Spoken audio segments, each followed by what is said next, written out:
할렐루야. 주 예수 그리스도 이름으로 하나님 말씀 증거하겠습니다. 먼저 하나님의 말씀 찾아서 봉독하겠습니다. 미가서 6장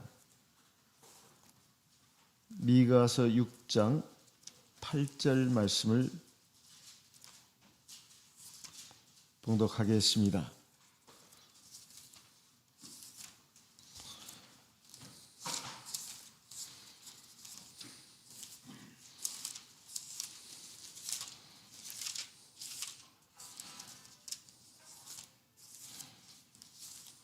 미가서 6장 8절 같이 읽겠습니다.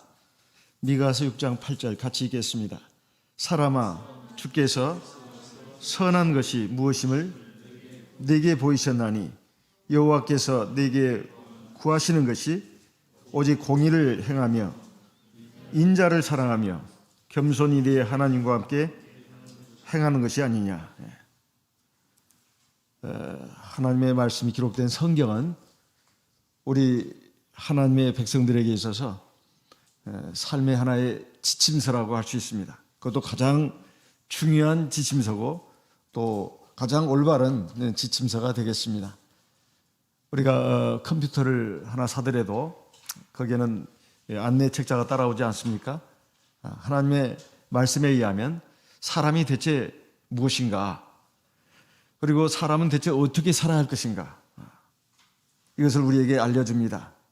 우리 일생에 있어서 가장 중요한 관계는 다른 것이 아니라 바로 하나님과 우리의 관계입니다.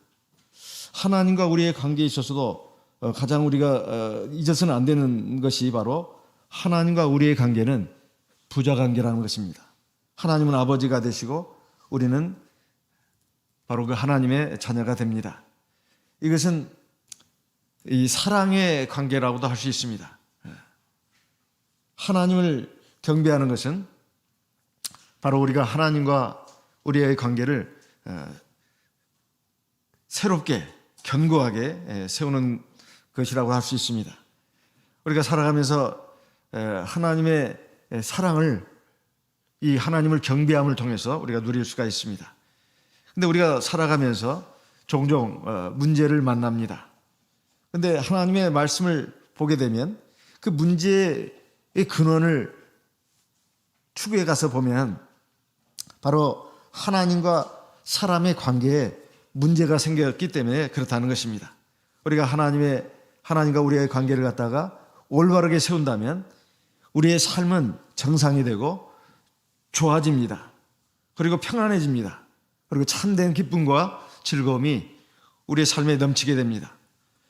그리고 하나님 앞에서 우리가 잘못 사는 것, 그래서 죄를 짓는 것, 이것은 점점 떠나가게 됩니다. 우리의 가정은 천국처럼 변해갑니다. 그리고 부부관계도 아주 원만해집니다. 그리고 부모와 자식 간에, 이 세대 간에 일어나는 문제들도 사라지고 아주 좋아집니다. 그리고 우리의 삶이 소망으로 가득 차게 됩니다. 그리고 사랑으로 충만해서 살아가게 됩니다. 이것이야말로 가장 아름다운 인생입니다. 근데 우리가 하나님을 경배하려면 어떻게 해야 되는가? 먼저 우리가 섬기는 하나님을 정확하게 알아야 합니다. 하나님이 대체 어떤 분인가? 그냥 막연하게 우리 생각으로 하나님을 생각하면 안 됩니다. 그러면 사실 하나님을 믿는다고 하면서 자기가 만든 하나님을 섬기는, 우상을 섬기는 꼴이 돼버립니다. 과거 이스라엘 백성들이 출애굽해가지고 시내산에 와서 이제 모세가 꼭대기에 올라가서 하나님을 대면할 때 안 내려왔습니다.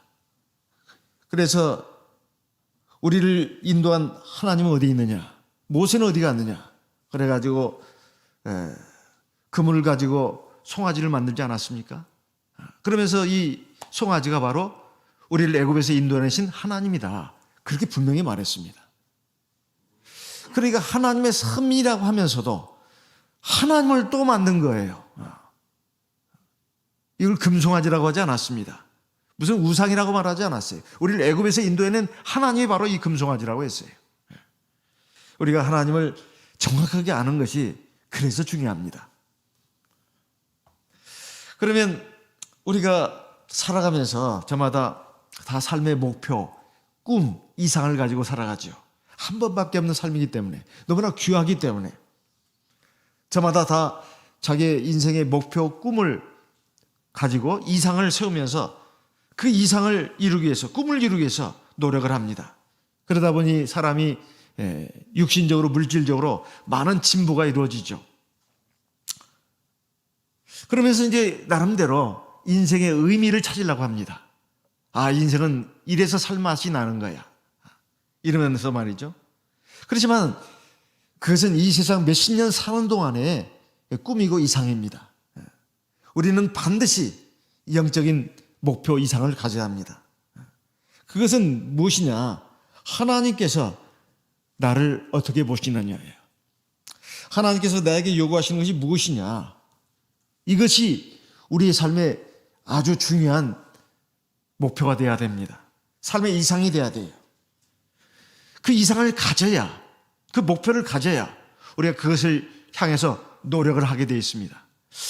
꿈이 없고 목표가 없는데 그 목표와 꿈을 위해서 노력을 할 수 있을까요? 첫째, 꿈과 목표를 바르게 세워야 합니다. 우리가 육신의 꿈, 목표, 당연히 이건 누가 말려도 같습니다.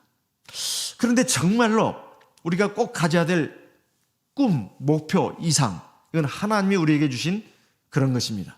하나님이 나에게 바라시는 것, 요구하시는 것, 이것을 우리의 삶의 목표로, 이상으로 삼아야 우리가 그것을 향해서 노력하게 됩니다.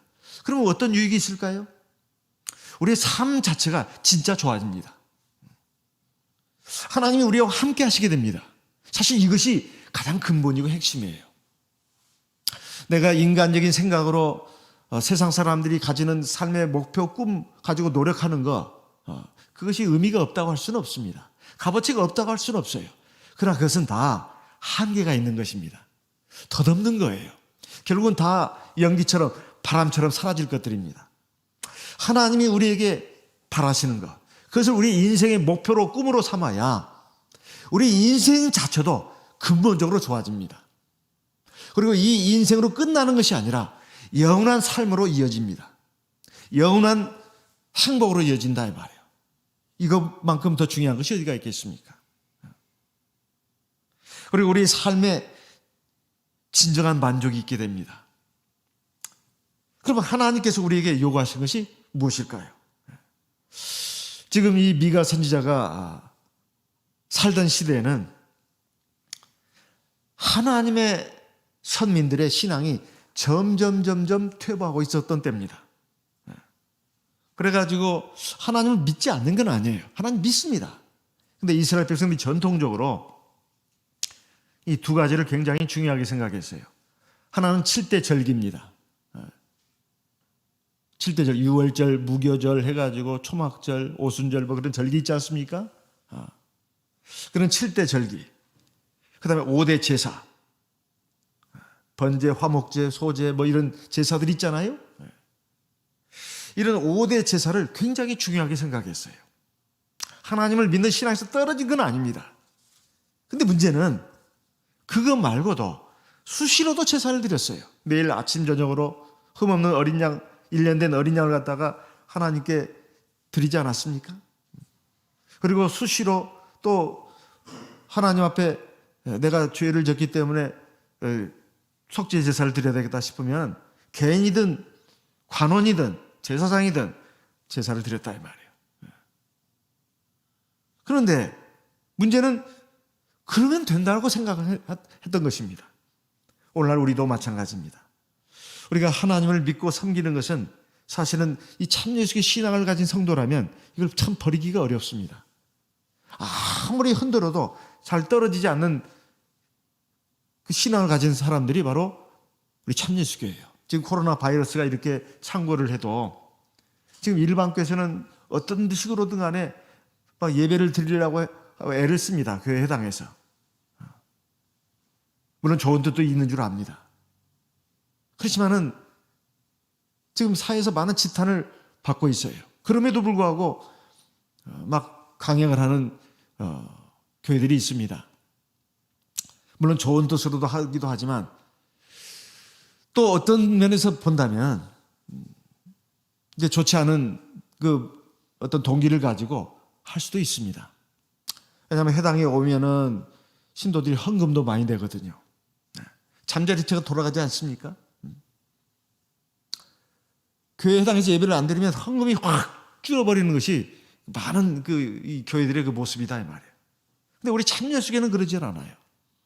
이 코로나 사태로 해가지고 이렇게 비대면 예배를 드린다 하더라도 회당에서 예배 일부만 이제 방송 관계자들 비롯해서 극소수만 모여서 이렇게 진행을 하고 상당수 많은 신도들이 집에서 이렇게 온라인으로 예배를 드려도 그렇게 뭐 헌금이 줄거나 그러지는 않습니다. 이건 참 우리 참여수교 성도들의 신앙이 서 있다는 거예요. 그리고 안식일이 되면 온라인으로 인터넷 동영상을 통해서도 어떻게든지 예배를 드리려고 애를 쓰는 모습을 보게 됩니다. 참 아름다운 모습이에요. 근데 미가 선지자 때에도 최소한 이 정도는 있었다고 봐야 된다는 것입니다. 안식일을 지키고 11조를 드리는 것. 이것이 하나님을 향한 우리의 신앙의 본분을 다한 것이다. 이렇게 느끼고 살아간다는 거예요. 그 외에는 뭐 복잡하고 그렇게 따지고 그러지 말라는 거예요. 살아가는 재미도 있어야지. 뭐 이거 해라 저거 해라. 이거 하지 말라 저거 하지 마라. 사람은 어떻게 그렇게 옥질 수가 있냐는 겁니다. 그래서 하나님의 백성들이 사실 하나님에 대해서 기본적인 의문은 하면서도 사실 세상 사람들과 별반 차이가 없는 이런 모습을 보이기도 했다는 것입니다. 그래서 하나님이 사실 하나님을 정확하게 알지 못한 거예요. 미가 선지자 때뿐만 아니라 구약시대 많은 성도들이 하나님을 제대로 알지를 못했어요. 오늘 우리는 어떨까요? 하나님은 대체 우리가 무엇을 하기를 원하실까요? 미가서 6장 8절에 읽어보니까 사람아 주께서 선한 것이 무엇임을 내게 보셨나니. 여기 보면 이 사람아 그랬는데요, 이거 하나님의 선민들을 위해서 향해서 하신 말씀입니다. 하나님의 백성들아, 하나님의 자녀들아, 하나님께서 선한 것이, 이건 좋은 것입니다. 좋은 것이 무엇인 것을 너에게 보여주지 않았느냐. 근데 우리가 살아가면서 보면 다 자기가 좋아하는 대로 삽니다. 이게 좋다 저게 좋다, 나는 이렇게 살 거야, 난 저렇게 살 거야. 그게 좋은 거야. 그런데 그것이 꼭 좋은 것일까요? 우리가 인생을 살아보면 내가 좋다고 생각해서 딱 택했습니다. 근데 그 보니까 아니에요. 거기에 너무 많은 가시가 있는 거예요. 그리고 그게 쥐약이 들어있었던 것입니다. 사람이 쥐를 잡을 때 그냥 잡는 거 아닙니다. 맛있는 음식에다가 쥐약을 타는 거죠. 쥐약만 갖다 놓으면 어떤 미친 쥐가 그 쥐약을 먹겠습니까? 쥐약에다가는 반드시 좋은 것을 놓습니다. 덥석 무는 거고 삼키는 거죠. 사람들이 그런 경우가 많아요. 살아가면서 이게 좋다 저게 좋다 하면서 자기 눈에 좋은 대로 막 택합니다. 그리고 덥석 받아 먹는다, 손에 쥐고 입으로 집어넣는다 이 말이에요. 근데 자기를 죽게 하는 것인지도 몰라요. 자기를 망하게 하는 것인지도 모릅니다. 우리는 한계가 있어요. 이렇게 사람의 판단력, 지혜, 능력이 한계가 있다는 거예요. 사실 하나님께서 좋다고 여기시는 것이 진짜 좋은 겁니다. 거기는 어떤 어둠도 없어요. 하나님은 신이기 때문에 그렇습니다. 하나님은 모든 걸 아셔요. 사람은 모든 걸 알지를 못합니다. 하나님 모든 걸 아시기 때문에 하나님이 좋다고 하시는 것은 진짜 좋은 겁니다. 그 하나님이 나에게 구하시는 것이 뭘까요? 하나님이 나에게 구하시는 것, 요구하시는 것은 나에게 진짜 좋은 겁니다. 우리가 부모가 돼서 자녀를 낳고 이제 길러봅니다. 그리고 자녀에게 이거 해라 저거 해라 반복해서 자꾸 말합니다. 이것은 부모의 입장에서 봤을 때, 부모가 지금까지 살아온 모든 인생의 경험, 지혜, 지식, 이걸 가지고 판단해 봤을 때 이게 좋더라 저게 좋더라 이렇게 말하는 거예요. 이렇게 하는 것이 자녀에게 유익이라고 생각을 합니다. 그런데 부모 역시도 사람입니다. 하나님이 아니에요. 어떤 데는 부모가 좋다고 여겨가지고 자녀에게 자꾸 권합니다. 근데 그 자녀에게 꼭 좋은 게 아니에요. 일면 좋은 것일 수도 있지만 사실 근본적으로 좋은 것은 아닌 경우도 허다합니다. 그런데 하나님께서 우리에게 하라고 요구하시는 것은 우리에게 진짜 좋은 것입니다. 그러면 하나님이 우리에게 요구하시는 게 뭐가 있겠습니까? 미가서 6장 8절에 보니까 세 가지가 있습니다. 여호와께서 내게 구하시는 것이 오직 공의를 행하며, 첫째는 공의를 행하라는 거예요. 둘째, 인자를 사랑하며, 이건 긍휼과 자비를 베풀라는 것입니다. 여기 인자는 어질린 자비로울 자자입니다. 긍휼과 자비를 행하라는 것이죠. 세 번째는 겸손히 네 하나님과 함께 행하는 것이다. 이렇게 말씀하고 있습니다.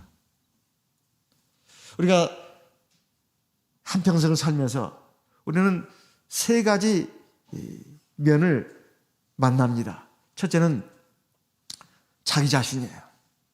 세상에서 제일 중요한 게 자기잖아요. 두 번째는 내 주위의 사람들입니다. 내 주위의 사람들. 그리고 또 하나는, 셋은 바로 우리가 늘 대면하는 눈에 보이지 않는 하나님이에요. 여기에 미가 선지자를 통해서 하나님이 우리에게 요구하시는 것이 무엇인가를 알려주셨습니다. 첫째는 내가 내 자신에게 어떻게 해야 될 것인가, 이것입니다. 두 번째는 내가 내 주위의 사람들에게 어떻게 대할 것인가, 이것입니다. 세 번째는 눈에 보이지 않는 하나님을 우리가 어떻게 대할 것인가, 이것입니다. 하나님께서는 내 자신에 대해서, 내가 내 자신에 대해서 어떻게 행하기를 원하시는가, 그것은 바로 공의를 행하라는 거예요.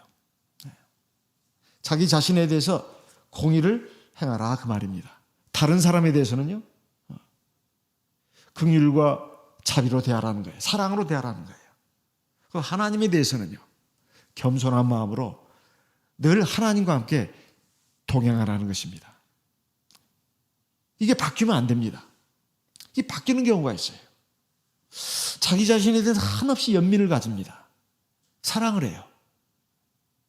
그리고 다른 사람에 대해서는 막 공의를 행합니다. 너 이거 잘못했어, 저거 잘못했어. 막 잣대를 들이댄다, 이 말이에요. 자기 자신에 대해서 한없이 불쌍히 여기고 긍휼과 자비를 베풀면서 남에 대해서는 엄격한 공의의 잣대를 들이댄다, 이 말이에요. 그러면 안 된다는 것입니다. 그리고 하나님이 어디 있나, 예배 드릴 때만 하나님 생각하면 되지. 그리고 자기 마음대로 해요. 자기 생각대로. 내가 인생의 주인이지 하나님이 주인인가? 아무리 하나님 말씀하셔도 그건 내가 받아들이기 힘들어. 이러면서 자기 생각대로 나간다, 이 말이에요. 이거 다 잘못된 것입니다. 그러면 결국 어떻게 되느냐? 이 세상의 몇십 년의 삶도 절대 행복해질 수가 없습니다. 절대 평안할 수가 없어요. 참된 기쁨과 즐거움이 나올 수가 없습니다. 몇십 년 사는 인생도 그렇다고 말해요. 그걸로 끝난다면 그나마 다행입니다. 문제는 저 영원한 하나님 나라에도 못 들어간다는 거예요. 이것처럼 큰 비극이 어디가 있습니까?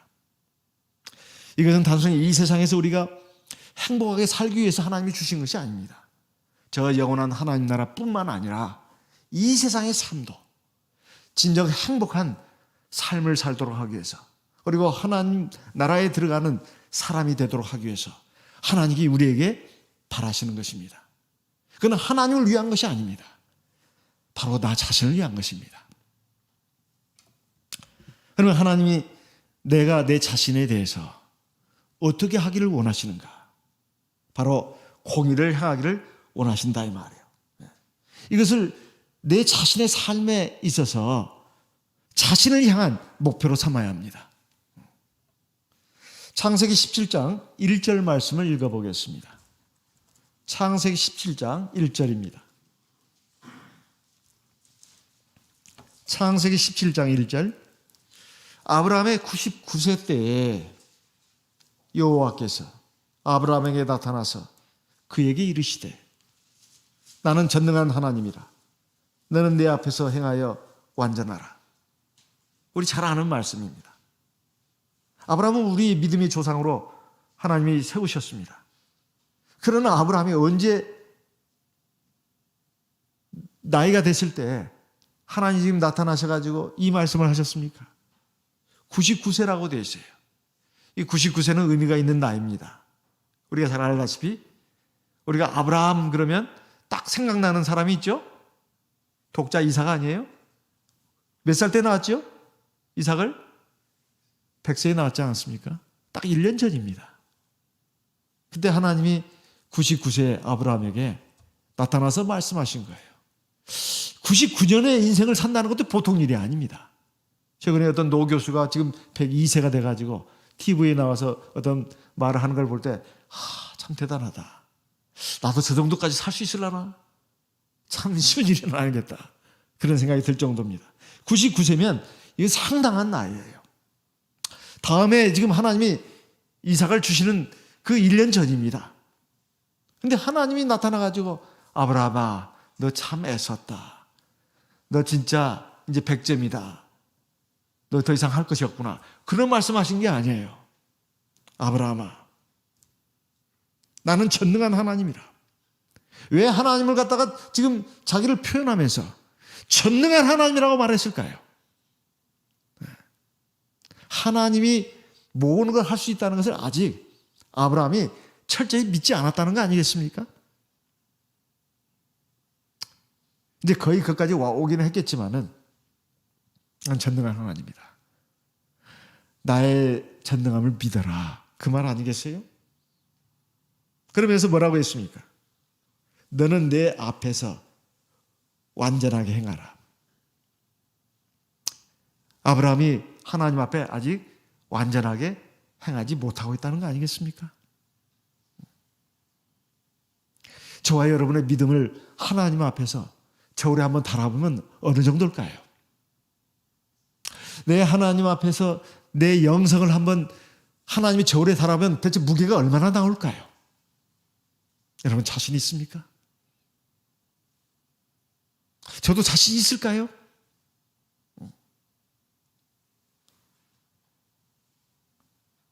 하나님 보시기에 지금 아브라함에게 꼭 해줘야 할 말씀인데 바로 오늘 우리에게도 해주셔야 할 말씀입니다. 해주시는 말씀이에요. 너는 내 앞에서 완전한 사람으로 행해라. 이런 말입니다. 그런데 많은 사람들이 살아가면서 공통적으로 가지는 착각이 있습니다. 나는 그래도 괜찮은 사람이야. 내가 뭐가 문제가 있어. 자신에 대해서 잘못이 없다고 생각을 해요. 자기가 잘못이 있다고 생각한다면 늘 괴롭고 힘들겠지요. 그렇지 않습니까? 그래도 주위를 둘러보니까 나보다 못한 놈들이 너무 많아요. 그래서 내가 이래도 괜찮은 사람이야. 내가 뭔 잘못이 있어. 이것은 하나님 앞에서 자기를 비춰보는 것이 아니고 자기 말고 다른 사람과 비교해가지고 나오는 판단입니다.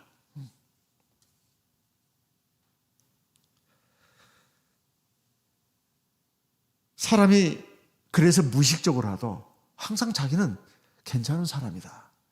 심지어는 좋은 사람이다. 이렇게 착각을 하면서 살아간다 이 말이에요. 하지만 하나님 앞에서 자기를 딱 내놓고 보면 그런 말이 나올 수가 없습니다. 누구도 말입니다. 어느 누구도. 하나님의 완전한 표준에서 내가 완전하게 행해야 사실은 그렇게 말할 수 있습니다. 그럼 하나님의 그 기준이 뭘까요? 표준이 뭐겠습니까? 신명기 6장 25절 말씀을 보겠습니다. 신명기 6장 25절.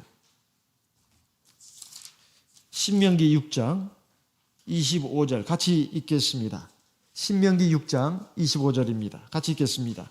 우리가 그 명하신 대로 이 모든 명령을 우리 하나님 앞에서 삼가 지키면 그것이 곧 우리의 의로움이니라 할지니라. 하나님이 우리에게 명하신 모든 말씀을 다 지켜 행할 때 우리에게, 나에게 의의가 있다, 의로움이 있다, 이 말씀입니다. 그런데 우리가 하나님의 말씀을 읽어보면 참 하나님의 표준은 참 높다, 그걸 느낄 때가 한두 번이 아닙니다. 어느 날 어떤 사람이 예수님께 나와서 물었습니다. 선생님이요, 계명 중에 어떤 계명이 제일 큽니까? 마태복음 22장 36절에서 40절까지 나오는 말씀입니다. 마태복음 22장 36절부터 40절까지 나오는 말씀이에요. 계명 중에 어떤 계명이 가장 큽니까? 그때서 주님께서 뭐라고 말씀하셨습니까? 내 마음을 다하고 뜻을 다하고 힘을 다하고 목숨을 다하여 주 너의 하나님을 사랑하라. 이것이 첫째 계명이라. 둘째는 그와 같으니 내 이웃을 내 몸과 같이 사랑하라. 이렇게 말씀하지 않았습니까? 이 두 가지를 다 행하면 사실은 우리의 의가 된다는 거예요. 사실 어떻게 보면 간단한 말씀 같습니다. 그래서 누가 저나 혹은 여러분에게 질문한다고 칩시다. 당신 하나님을 사랑합니까? 그러면 저나 여러분은 예, 사랑하지요. 다 그렇게 말할 겁니다. 지금 우리가 하나님을 사랑하니까 하나님을 경외하고 의지하는 마음으로 이렇게 안식일에 하나님께 예배를 드리는 거 아닙니까? 또 11조도 되지 않습니까? 그런데 말이에요, 만약에 질문을 조금 더 나아가서 당신 하나님을 사랑한다고 하는데 당신 마음을 다하고 당신 뜻을 다하고 힘을 다하고 목숨을 다해서 하나님 사랑합니까? 이렇게 질문을 나에게 던진다고 합시다. 그러면 예, 그렇습니다. 그렇게 말할 사람이 과연 얼마나 있을까요? 정말 내가 마음을 다하고 뜻을 다하고 힘을 다하고 목숨을 다해서 내 하나님을 사랑한다고 내가 감히 자신 있게 말할 사람이 대체 누가 있을까요? 또 하나, 당신 사람 사랑합니까? 그랬을 때 그럼요, 저 사람 사랑해요. 그래서 제 주위에서 저 사람 좋다는 말 많이 합니다. 왜냐하면 제가 사람들에게 되게 친절히 잘 대해주거든요. 내가 덕도 많이 베풀어요.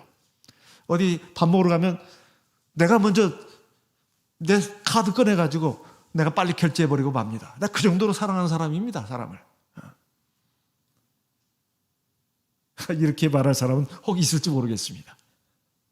그런데 말이에요, 여기 사람을, 내 이웃을이라는 것은 내 아내, 내 자녀, 내 부모 다 포함하는 것입니다. 나 아닌 다른 사람은 다 내 이웃으로 이게 보는 거예요. 그리고 내 친구들, 이웃들, 교회 형제 자매들 다 포함하는 거예요. 내 직장 동료들. 그래요, 당신 사람을 사랑한다고 했는데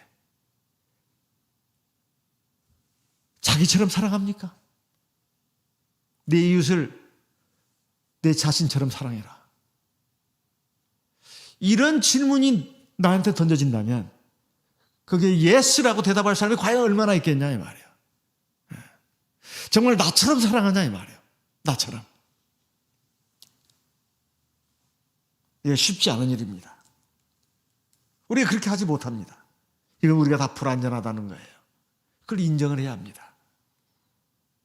사실 계명의, 하나님 우리에게 주신 계명의 최종 결론은 사랑입니다. 우리가 정말 하나님을 사랑한다면 사실 십계명 아무것도 문제가 될 것이 없어요. 첫 번째에서 네 번째 계명까지 지키기 어려운 계명이 대체 어디가 있습니까?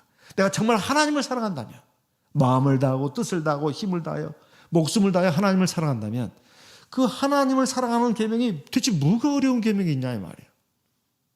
두 번째, 내가 정말 내 이웃을 사랑한다면, 내 이웃을 정말 나처럼 내 몸처럼 사랑한다면 지키지 못할 계명이 어디가 있어요? 5계명이 부모를 공경하라는 거 아닙니까? 부모의 안위를 염려하고 생각하고 늘 걱정이 되고 자기 몸을 걱정하는 것 같아요. 그게 어려운 일이 될 수가 없습니다. 자기는 조금만 뭐가 아파도 그냥 막 처방을 하잖아요. 부모는 부모에게 자식을 사랑하라는 계명은 없습니다. 이건 당연한 것이니까. 이건 하나님이 주신 본능이에요. 근데 자녀가 부모를 공경하는 것은 이것은 계명입니다. 내가 만약 나처럼 사람을 사랑한다면 부모 공경하는 것이 하등 어려울 것이 없어요. 6계명 사람을 죽이지 말라고 되어 있습니다. 사람이 살인하지 말라는 거죠. 사람이 남을 자기처럼 사랑한다면 어찌 남을 해칠 수가 있겠어요. 사람을 죽인다는 그 이면에는 미움이 들어있습니다. 미움이 들어있어요. 결국 미움이 사람을 죽이는 것입니다. 사랑과 미움은 동시에 존재할 수가 없어요. 만약에 다른 사람을 나처럼 사랑한다면 그를 미워할 수가 없습니다. 미워할 수가 없어요. 그냥 하나님의 심판에 맡기는 거죠. 그리고 그를 위해서 기도하는 것뿐입니다. 미움은 흑암이에요. 사랑은 광명입니다. 사랑은 하나님의 속성 중에 하나예요. 제7계명 간음하지 말랍니다. 만약에 정말로 내가 내 아내를, 내 남편을 사랑한다면 어떻게 간음을 할 수가 있겠습니까? 그리고 내 자녀들을 생각한다면 어찌 다른 여자, 다른 남자를 사랑할 수 있겠냐 이 말이에요. 이건 가정의 파탄이 나는 거거든요. 사실 부부간의 관계만 끝장나는 게 아닙니다. 자녀들도 엄청난 고통을 받아요. 그래서 정말로 내 아내와 내 남편, 내 자녀들을 사랑한다면 간음을 할 수가 없습니다. 제8계명 도적질하지 말랍니다. 사랑은 도적질할 수가 없지요. 다른 사람이 자기 물건을 잃어버렸어요. 그 고통이 얼마나 크겠습니까? 그것도 그냥 잃어버린 게 아닙니다. 남이 훔쳐갔어요. 그 사람이 얼마나 상심하겠습니까? 그 고통이 얼마나 크겠어요. 정말 내가 남을 나처럼 사랑한다면 내가 내 물건을 잃어버렸을 때, 도둑질 당했을 때 당하는 고통을 내가 생각한다면 그런 마음으로 다른 사람을 사랑한다면 어찌 다른 사람의 물건에 손을 댈 수가 있겠냐 이 말이에요. 9계명 거짓 증거하지 말랍니다. 사람이 사실도 아닌 얘기를 가지고 남을 음해하고 비방하고 해칩니다. 이런 경우가 세상에 너무너무 많아요. 만약에 내가 다른 사람을 정말 사랑한다면 확실하지도 않은 사실을 가지고 자기의 어떤 선입견을 가지고 불역학한 어떤 확신할 수 없는 사실을 가지고 함부로 남을 정죄할 수 있겠냐 이 말이에요. 그게 거짓말 아닙니까? 자기가 그런 일로 해서 지금까지 고통받은 것이 한두 번이 아닙니다. 그것을 생각한다면 내가 다른 사람에게 함부로 말할 수 있는 것이 아닙니다. 10계명 이웃의 물건을 탐하지 말라. 사랑이 있다면 절대로 그렇게 할 수가 없습니다. 하나님의 계명을 따라 행하면 그것이 바로 우리의 의가 된다 이 말이에요. 이건 도덕적인 문제만이 아닙니다. 신앙적인 문제고 영적인 의에 관한 문제다 이런 말씀이에요. 단순히 행위적으로만 의로워진다는 것이 아닙니다. 사실 마음에서부터 성품에서부터 의로움이 이루어지는 것이다 이 말이에요. 이것을 끊임없이 자기에게 요구를 해야 진보할 수가 있어요. 그런데 이런 기준이 없는 사람들은 진보가 안 이루어져요. 어떤 목표가 있어야 그걸 향해서 노력하지 않습니까? 그러면 이 의가 하나님과 어떤 관계가 있는지, 내가 이런 의를 행하면, 공의를 행하면 내 자신에 대해서 내가 공의를 행하면 나에게 대체 무슨 유익이 있을까요? 시편 17편 14절 15절 말씀을 보겠습니다. 시편 17편입니다. 시편 17편 14절 여호와여 금생에서 저희 분깃을 받은 세상 사람에게서 나를 주의 손으로 구하소서.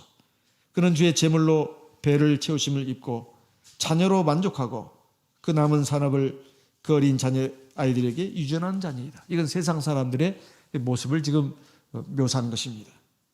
15절 같이 읽어보겠습니다. 시편 17편 15절 말씀을 같이 읽겠습니다. 나는 의로운 중에 주의 얼굴을 보리니 깰 때 주의 형상으로 만족하리이다. 내가 깨어날 때 만족할 것이다. 사람이 진정으로 만족할 수 있는 게 뭐겠습니까?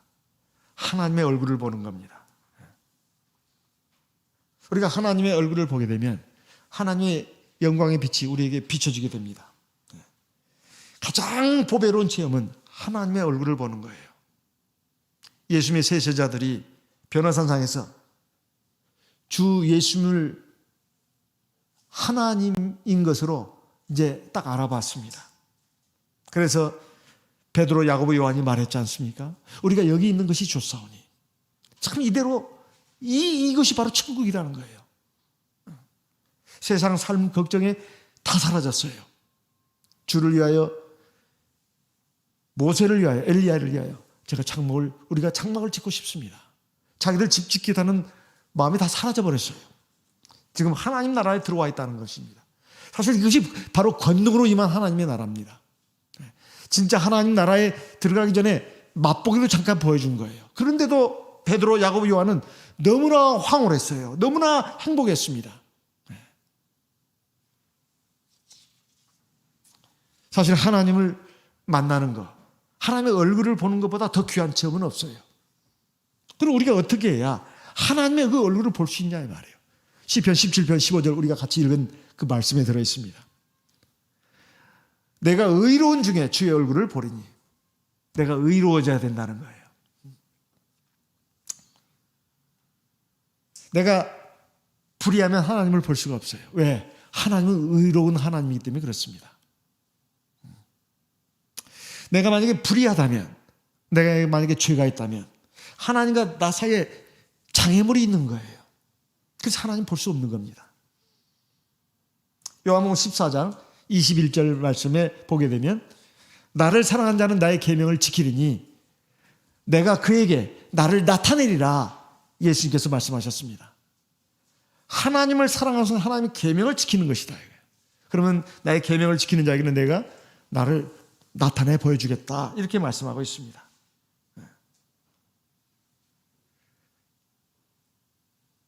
그래서 내가 하나님 앞에 의롭지 못하고 불의하다면 가장 큰 손해가 뭔가, 손실이 뭔가, 바로 하나님을 볼 수 없다는 거예요. 시편 37편 18절 말씀을 보겠습니다. 시편 37편 18절, 시편 37편 18절 여호와께서 완전한 자의 나를 아시니 저의 기업은 영원하리로다. 시편 37편 28절 말씀도 읽어보겠습니다. 28절 여호와께서 공의를 사랑하시고 그 성도를 버리지 아니하심이로다. 저희는 영영이 보호를 받으나 악인의 자손은 끊어지리로다. 하나님은 공의를 사랑하신다. 자기 성도를 버리지 않으신다고 되어 있어요. 근데 자기 성도를 버리지 않는다고 되어 있는데 그 성도가 어떤 성도겠습니까? 시편 37편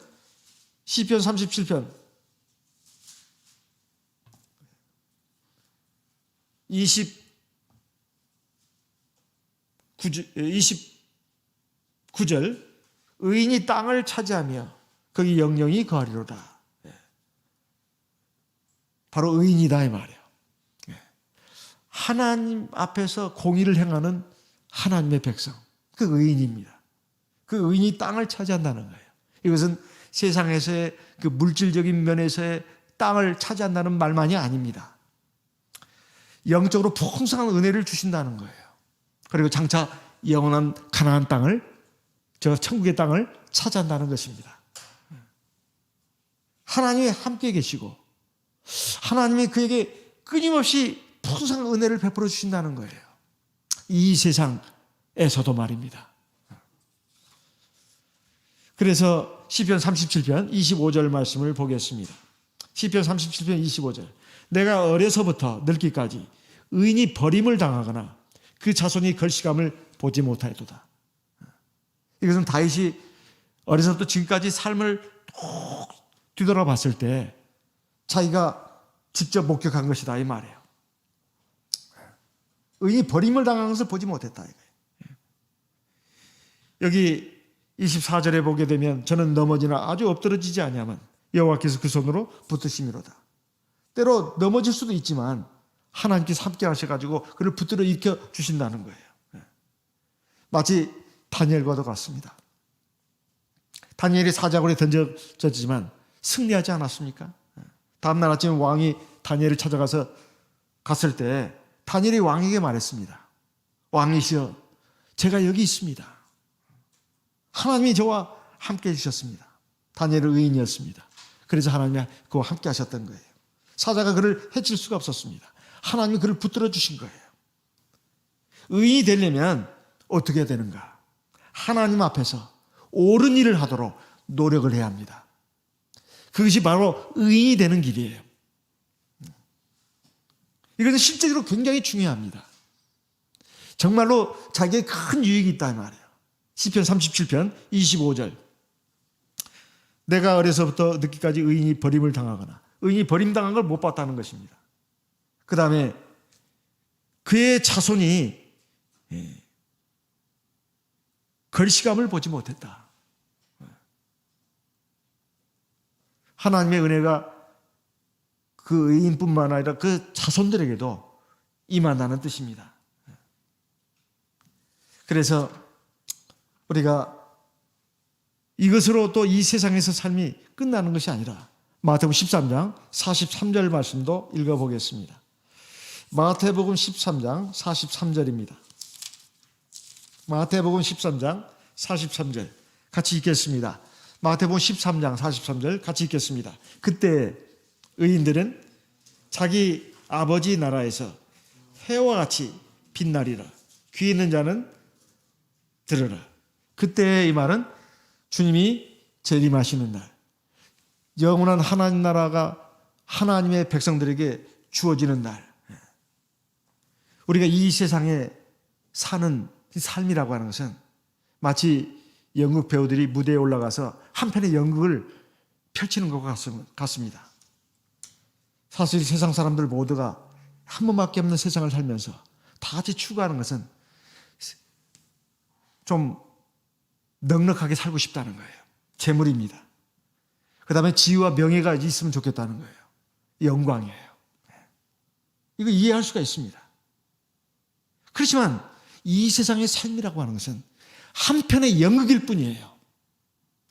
그 연극은 반드시 끝이 나게 되어 있습니다. 연극이 끝나면 어떻게 되죠? 그 배우들이 다 무대에서 내려옵니다. 만약에 내가 의인이 아니라면 하나님께서 나를 잊어버리십니다. 내가 의인이라면 내가 세상에서 비록 거지 역할을 했다 할지라도 거지 나사로처럼 무대에서 내려온 후에는 더 이상 거지가 아닙니다. 하나님의 왕자예요. 아브라함의 품 안에서 하나님이 약속하신 그 복을 무한히 누리게 됩니다. 신앙이라고 하는 것은 우리를 현세주의자, 물질주의로 사는 그 세상 사람 삶에서 벗어나게 합니다. 그리고 저 영원한 천국으로 인도한다 이 말이에요. 그 가치는 영원한 것입니다. 세상에서 삶의 가치라는 것은 잠깐이에요. 그리고 일시적인 것입니다. 그리고 허무한 것이에요. 다 사라지는 것입니다.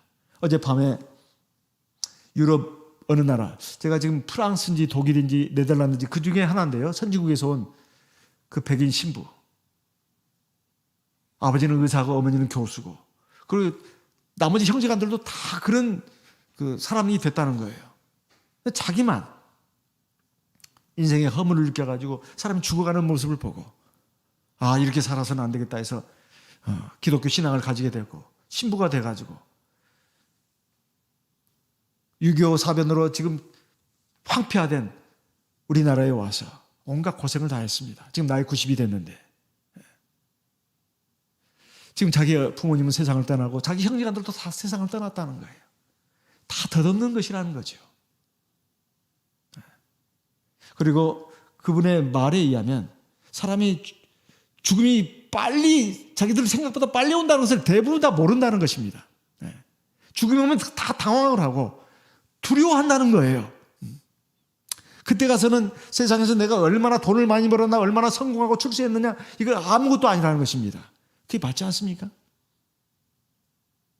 그리고 막 두려워한다는 거예요. 아, 내가 죄를 너무 많이 짓고 살았구나. 내가 헛된 것을 너무 막 쫓아서 살았구나.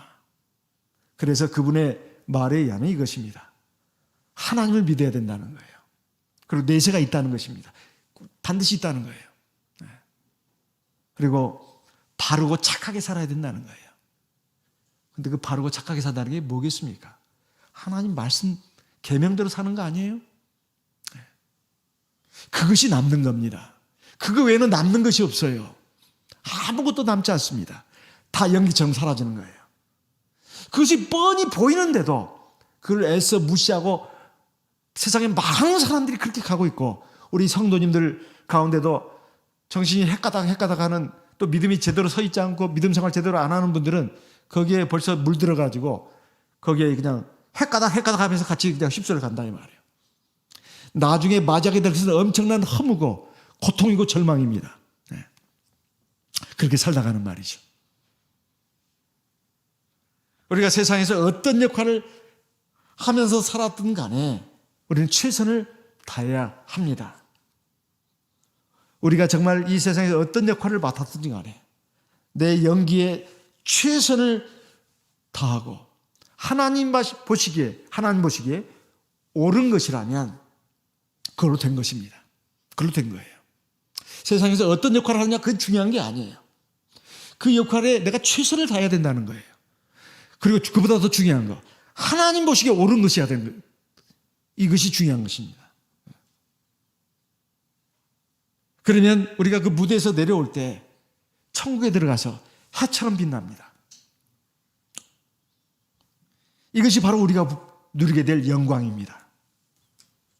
이것이 우리가 마땅히 추구해야 될 삶의 목표예요. 우리가 대체 얼마까지 볼 수 있을까요? 세상에 살면서. 아무리 연구를 많이 하고 머리가 좋은 사람도 자기 죽을 때까지만 내다볼 수 있어요. 그런데 하나님은 모든 걸 다 보시고 영원히 내다보시는 분입니다. 사람이 아무리 연구를 해도 우리 죽으면 끝나는 거예요, 다. 그런데 신앙의 세계로 들어오면, 하나님 안으로 들어오게 되면 하나님이 보시는 것을 우리도 볼 수가 있습니다. 그게 뭘까요? 바로 영원한 천국의 복락입니다. 영원한 천국의 생명과 복락이에요.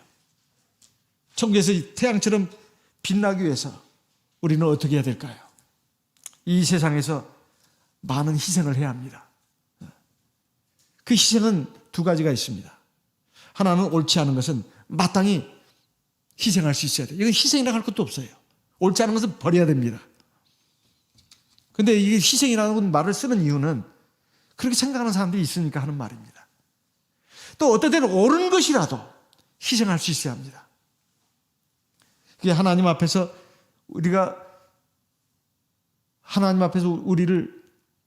하나님이 우리를 의인으로 봐주시기를 바라는 마음이 있다면 그래야 된다 이 말이에요. 그래서 주 안에서 죽는 자들은 복이 있다고 말한 것입니다. 계시록 14장 13절에 보면 저희가 세상의 수고를 다 이제 그친다는 거예요. 그리고 편히 쉰다는 것입니다. 세상의 모든 수고를 다 그치고 편히 쉬기 때문에 주 안에서 믿음을 가지고 산 사람들, 그 육체의 죽음이라고 하는 것은 참 복된 죽음이라는 거예요. 왜? 세상에서 모든 수고를 다 그치고 주 안에서, 주의 품 안에서 편히 쉰다는 거죠. 이게 첫째 복입니다. 두 번째는 그가 행한 일에 대한 상급이 따른다고 되어 있어요. 그가 행한 일이 따른다고 되어 있어요. 쉬기만 하는 게 아닙니다. 그가 이 세상에서 어떻게 살았느냐, 여기에 대한 보상이 주어진다는 거예요. 상급이 주어진다는 것입니다. 그러니까 이것이 복된 삶이다, 이런 말이에요. 그러한 삶을 살기 위해서는 우리가 어떻게 해야 되는가? 계시록 19장 7절 8절 말씀을 보겠습니다. 계시록 19장 7절. 계시록 19장 7절 우리가 즐거워하고 크게 기뻐하여 그에게 영광을 돌리세요. 어린 양의 혼인기약이 이르렀고 그 아내가 예비하였으니 계시록 19장 8절 같이 읽겠습니다. 그에게 허락하사 빛나고 깨끗한 세마포를 입게 하셨은즉 이 세마포는 성도들의 옳은 행실이로다 하더라. 죽음은 사실 누구도 거부할 수가 없어요. 근데 사람마다 다 죽음을 두려워합니다. 노인에게 죽음에 대해서 말하기가 참 어렵습니다. 죽음은 다 두려워하는 그 문제이기 때문에 그래요. 근데 아무리 사람이 죽음을 원치 않아도 그 죽음은 지금 쉼없이 달려오고 있습니다. 누구에게나 다. 근데 그 죽음을 피할 방법도 없어요. 그런데 우리가 하나님의 백성이 돼가지고 의인에서 살면은 그 죽음은 참으로 복된 죽음이에요. 네. 바로 어린 양의 혼인기약에 이제 들어가게 된다 이 말이에요. 사실 주님이 재림하시는 그 날이 어린 양의 혼인잔치 날입니다. 그것은 주님이 신랑이 되시고 우리가 신부가 된다는 걸 우리가 많이 들어서 알고 있습니다. 그 전에 세상을 뜨면 낙원에서 편히 쉬고 이제 세상 끝날 주님이 재림하시는 그날 다 같이 부활해서 주님을 만나고 저 영원한 하나님 나라로 들어가는 그것이 아니겠습니까? 그때는 우리가 주님의 얼굴을 하나님의 얼굴을 맞대고 본다 이 말이에요. 그러기 위해서 우리가 꼭 해야 될 게 뭐냐? 바로 혼인을 생각해 보면 압니다. 여자가 가장 아름다울 때가 언제나 하면은 바로 결혼식 날이에요. 아름답게 단장하고 신부의 옷을 입지 않습니까? 깨끗한 세마포를 입잖아요. 신랑도 마찬가지지만 빛나고 깨끗한 세마포라고 되어 있어요. 이것은 바로 뭐냐 하면은 성도가 행하는 의다 이 말이에요. 혼인할 때 그래서 무엇을 입는가 우리가 그걸 생각해야 된다 이 말이에요. 바로 우리가 의를 행하는 것 그것이 바로 우리의 신부가 돼가지고 우리가 신부가 돼가지고 입는 옷이다 그 말입니다. 그래야 혼인잔치에 들어가야 된다. 그 의가 없다면 그 결혼식에 참여할 수가 없고 들어갈 수가 없어요. 주님의 말씀처럼 어두운 데 쫓겨나게 됩니다. 만약에 우리에게 의의가 있다면 영원한 그 혼인에 들어가게 된다 이 말이에요. 천국에 들어간다는 것입니다. 그래서 우리의 인생의 목표를 첫째로 내가 공의를 행하는 것에 둬야 됩니다. 그것은 다른 사람에게 공의를 요구하는 것이 아니라 바로 나 자신에게 공의를 행하도록 요구해야 된다 이 말이에요. 그러려면 성령의 도우심을 받아야 합니다. 보혜사 성령을 우리에게 그냥 주신 것이 아닙니다. 우리는 약하고 어리석습니다. 진리가 무엇인지 잘 알지도 못해요. 진리가 무엇인지를 깨닫게 하시는 것이 바로 성령입니다. 그래서 진리의 성령이라고 하지 않습니까? 깨달으면 또 뭐합니까? 내 마음도 약하고 의지도 약하고 믿음도 부족한데 바로 성령의 기도를 통해서 성령의 도우심, 성령의 능력을 힘입어야 합니다. 성령의 기도에 힘써야 될 이유가 바로 이것입니다. 그러면 우리에게 의의가 있게 됩니다. 하나님과 우리의 관계가 정상이 된다 이 말이에요. 우리는 이 근본을 붙잡아야 합니다. 그러면 우리는 의로운 가운데서 하나님의 얼굴을 볼 수가 있습니다. 세상에 살아가면서 때로 예기치 않는 어떤 고난을 만날 때 하나님께서 우리를 기억하시고 우리와 함께 해주십니다. 그리고 고난을 이길 수 있게 해주십니다. 또 피할 길도 열어주십니다. 그리고 장래에는 저 영원한 천국에 들어가서 해처럼 빛나게 해주십니다. 그리고 소망으로 충만한 삶을 우리가 이 세상에서도 살게 해주십니다. 그러므로 우리는 내 자신에 대해서 공의를 행하는 사람이 되어야 되겠습니다. 이 말씀 기억하면서 우리 기도의 제목으로 삼고 나가는 저와 여러분 되시기를 바랍니다. 다 같이 묵도하시겠습니다.